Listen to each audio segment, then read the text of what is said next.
आपले प्रधानमंत्री नेहमी सांगतात की भारताजवळ स्किल आहे आणि स्केल आहे. आता हे स्केल काय आहे तर आपली लोकसंख्या आहे. अनेक वेळा आपल्याला वाटतं आपली लोकसंख्या आपली लायबिलिटी आहे. ती लायबिलिटी नाही आहे.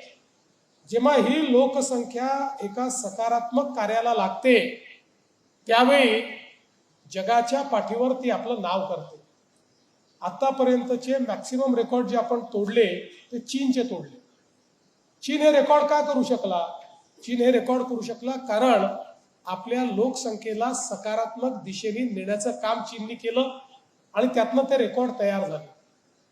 आता त्याच पद्धतीनं ज्यावेळी आपल्या या तरुणाईला आपल्या इथल्या समाजाला एक दिशा देऊन एका चांगल्या कार्याकरता प्रेरित करण्याचा प्रयत्न हा राजेश पांडेंनी केला, त्यावेळी समाजाने त्याला तसाच प्रतिसाद दिला, युवांनी त्याला तसाच प्रतिसाद दिला आणि एक एक रेकॉर्ड हा या ठिकाणी घडत गेला.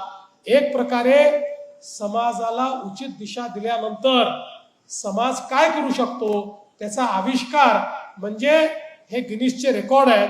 आणि म्हणूनच याचं नाव देखील अतिशय उत्तम आहे, युवा भारताच्या लोकसहभागाची गिनीज गाथा.